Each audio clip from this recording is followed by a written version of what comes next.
Hello everyone, Sandrak here. So today this is probably one of my last videos talking about Ayaka, since I made a lot of videos about her recently. I might make one more once the official multipliers come out to correct anything that I probably said wrong in this video. However, in this video I want to cover one of the reasons why Ayaka will be super strong, like T0 level strong, so basically the same level as Hu Tao, Xiao, and Ganyu. And then she's also very friendly to free to play friendly. F2P here means free to play, not forced to pay. So before we get started, I just want to say a huge thank you to everyone for helping this channel with its growth. So I've been kind of transitioning away from the more dangerous stuff, and I'm doing more of these just discussion prompts now. So if you could drop a like and a subscribe, it will be greatly appreciated. So the first thing I want to talk about is, from a marketing standpoint of view, they are not going to make Ayaka weak.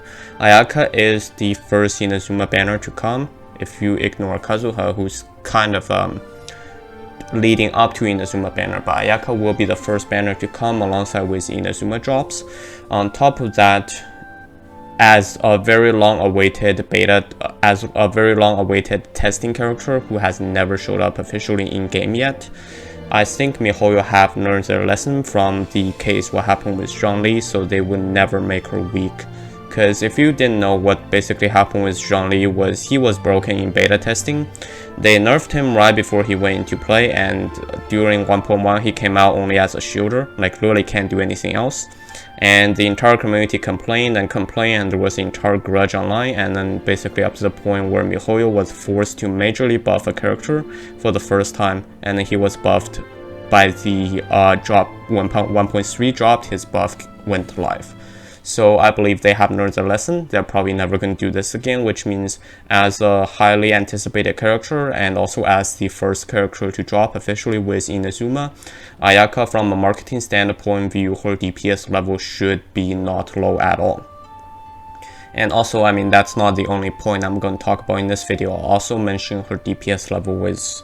I can show you the actual numbers, but I'll talk in relation to some characters' numbers. You can get a brief idea of what her damage multipliers look like and what her power level look like. I'll also be frequently comparing her with Ganyu, because kind of Ganyu is the ceiling of DPS right now, and they're both cryo characters, so it makes a lot of sense to compare her with Ganyu in most cases. Now, of course, I cannot comment on Ayaka's power level regarding the other Inazuma characters, namely Yoimiya, and also before she is released, I can't really tell you an accurate description of her power level comparison with respect to the 3 DPS of Liyue, which is Ganyu, Hu Tao, and Xiao. However, what I can tell you is that she is going to be within the same tier as them, so she is going to be highly wanted for the Abyss, and also for, I think, just overall building. She's going to be a very usable DPS. So in this video, I'll be discussing Ayaka in the following aspects. The first one is how you actually play her, her main DPS playstyle, and her main sources of damage, where you're getting the damage from.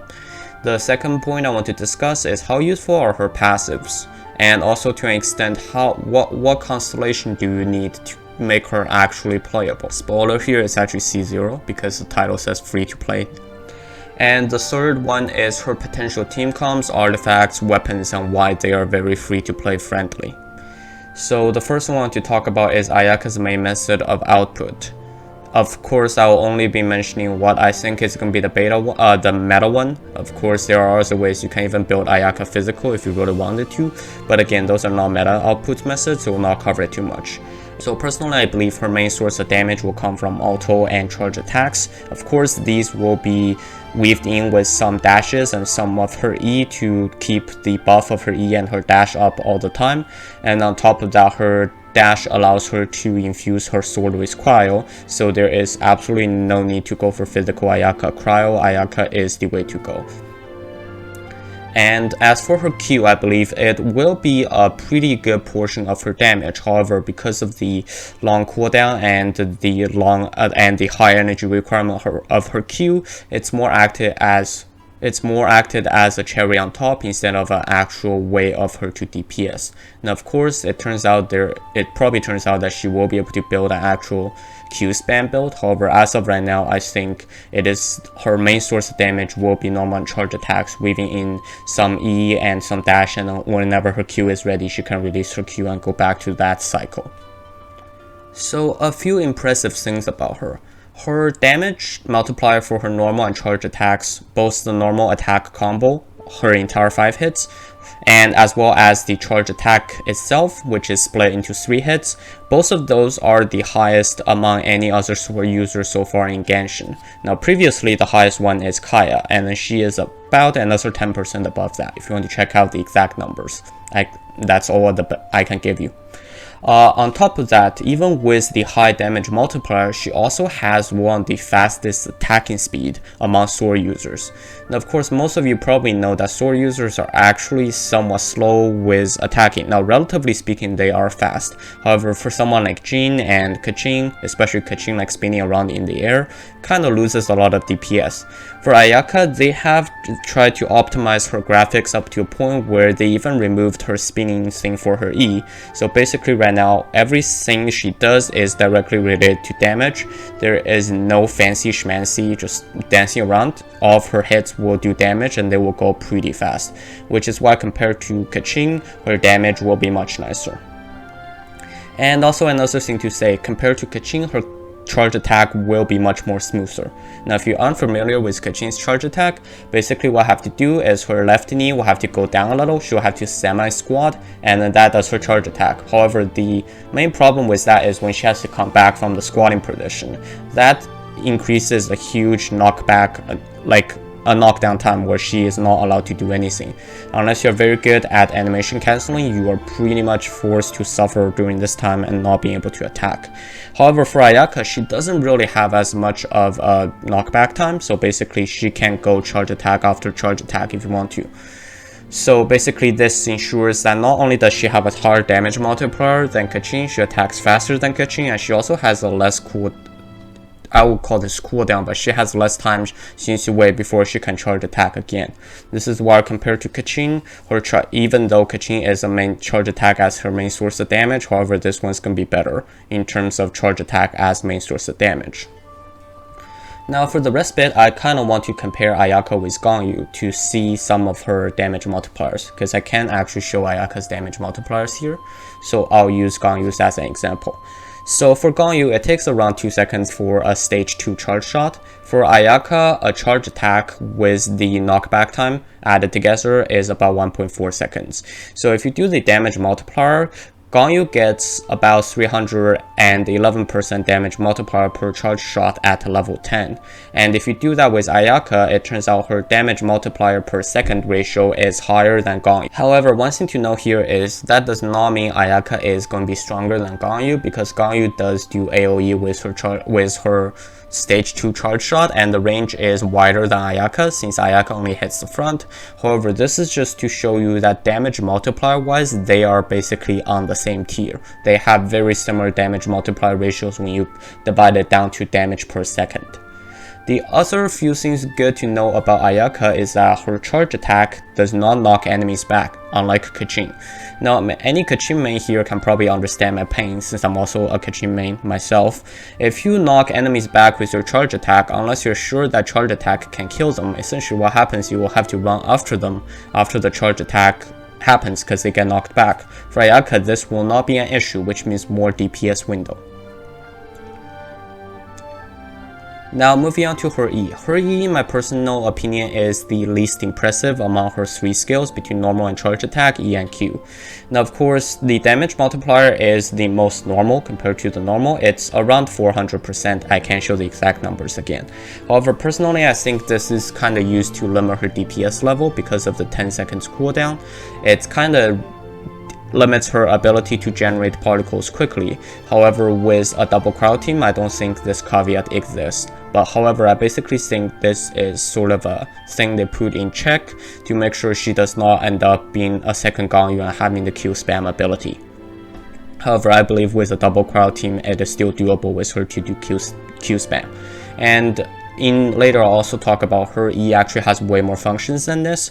One of her passives works very well with her E, and her E can actually fit very nicely into her auto and charge attack as a combo. Her Q, in my idea, is probably more like a cherry on top, because her Q does have a 20-second cooldown, and on top of that, it requires the 80 energy cost, which is very high for both the CD and energy requirement. Basically, this what means is if her Q is up, you hit with her Q. However, if her Q is not up, you do not have to worry so much about rotation, in the sense that like one Q has to be up after she does one cycle of DPS. Basically, you just do her as a normal DPS as normal, and whenever her Q is up, you tap the Q and then the animation goes, and right after that you go into DPS mode again. A few things to note about her Q. Her Q actually got optimized, I think, like 5 times during beta. Again, I can't talk about it. However, the good thing is that all of those are buffs. They are optimized either for animation, or the Q mechanism itself is getting switched around sometimes. Basically, the only thing I can say right now is in your permafreeze Ayaka team, her Q is pretty much guaranteed to hit 20 strikes, and you can do this rather reliably in your permafreeze team, or if you bring Zhongli for petrification. And then that allows you to basically ensure that you get pretty much most of the damage out of her insane Q damage multipliers.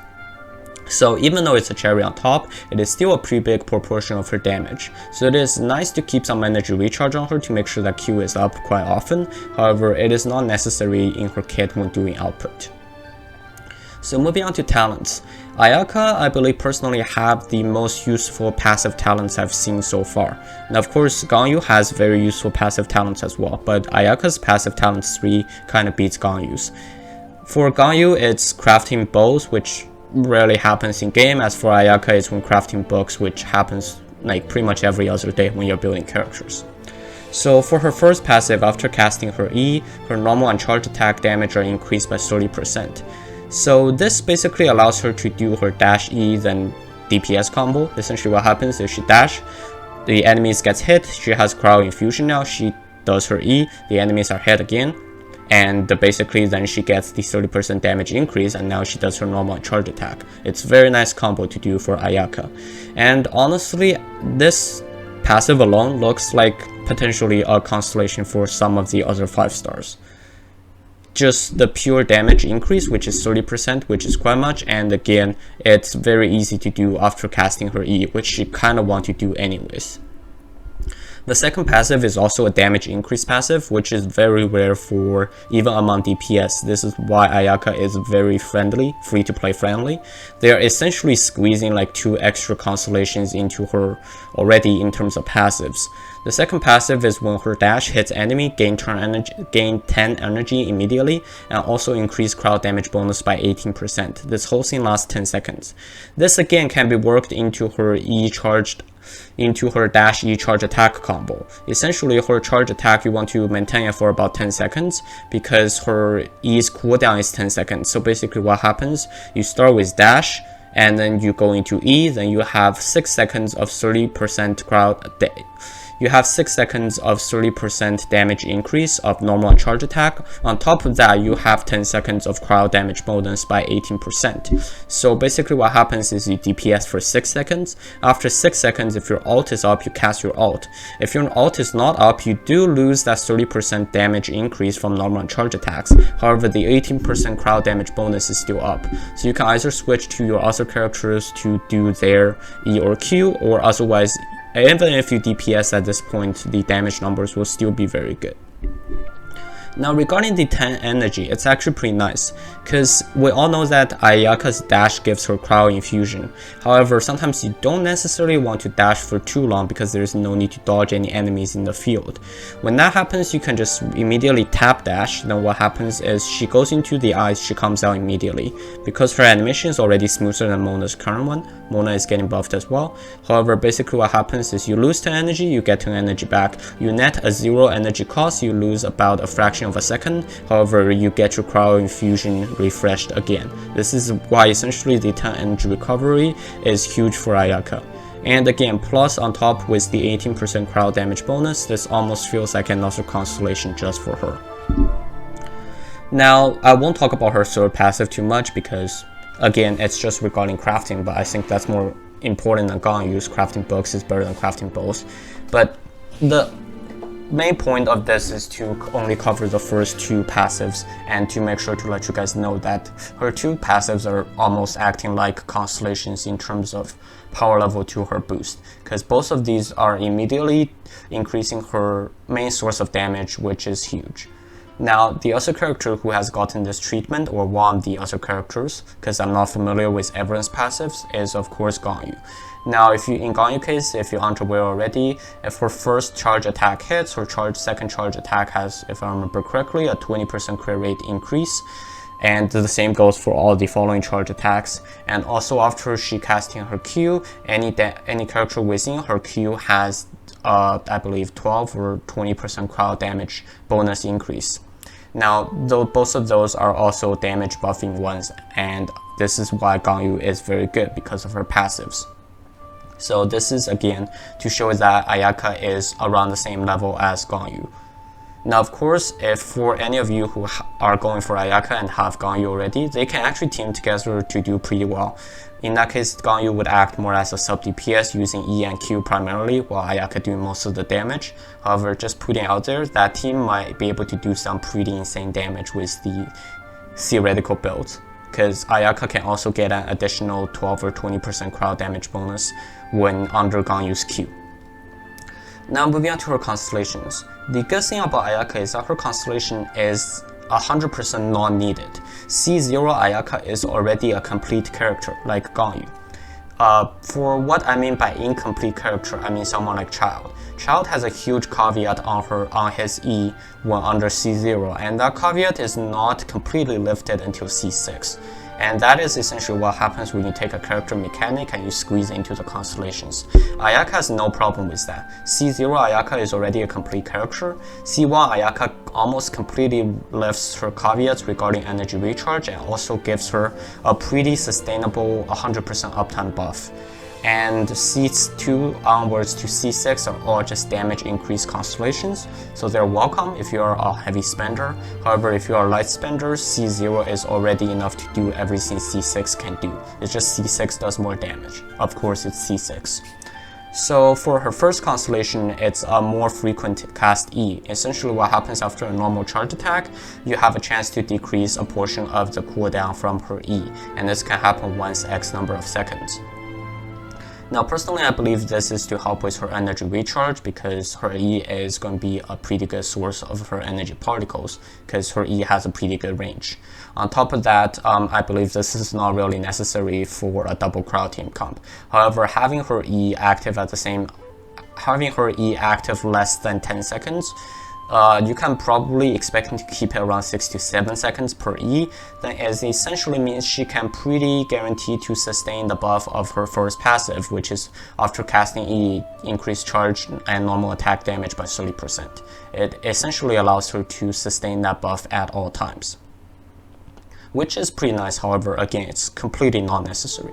C2 is a little counterintuitive. C2 gives you 2 extra tornado thingies going around her main one on each side when you cast her Q. However, the 2 side ones only do 20% of the main one's damage.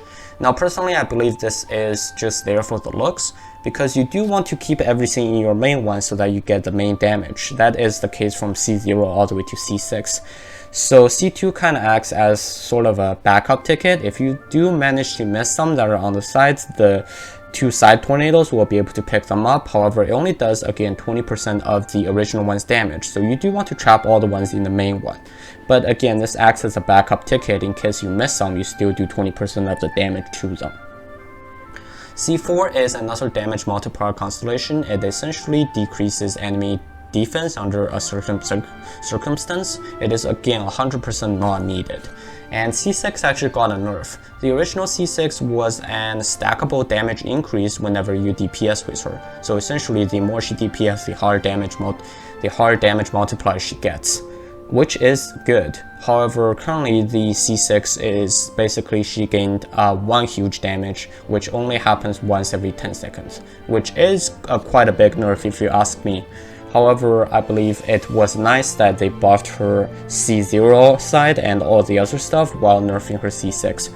because after all, C6 Ayaka versus the OC6 Ayaka probably have similar damage outputs. However, adding her stuff into C0 and her constellations, her passives and stuff like that really helps the free-to-play players who are going for her. So again, for Ayaka, C0 is completely good. C1 is needed if you want to completely cover the buff up, but it's not needed in any sort of gameplay, and C2 is only there for the fancy looks. C6 is there for, again, the huge damage, which you don't need. Moving on to her artifacts. Artifacts wise, she is a very flexible character. She can use 4-piece blizzards. She can use 4-piece Blizzard Shredder, which personally I think is the most broken artifact in game. It allows you to completely stack on crit damage. However, in her case, because she does not have the 20% crit rate increase like Ganyu's passive, she does require a little bit of a crit rate. About 20 to 30% is already healthy enough, which you can easily get off the substats on artifact pieces. Now, some of you might, again, say the problem that 4-piece Blizzard Shredder is not useful at all during co-op.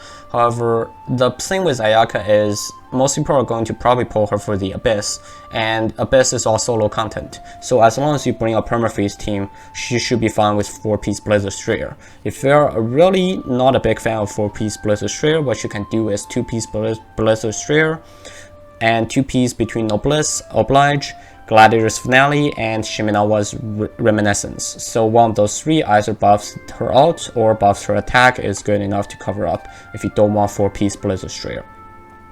Again, I won't cover her artifact set for melt or physical build because those are, again, not going to be the meta build.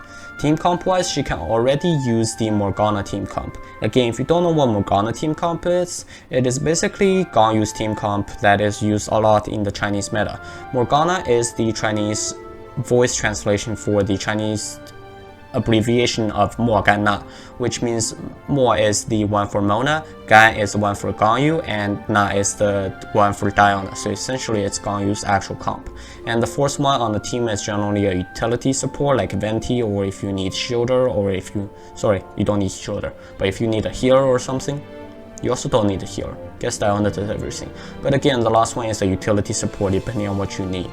However, Ganyu can use this comp better than Ayaka can use this comp better than Ganyu, because Ayaka can use Xingqiu, who in most cases is better than Mona when it comes to permafreeze, because Xingqiu can pretty much cover up most of the range, and then he can do all of it from backfield.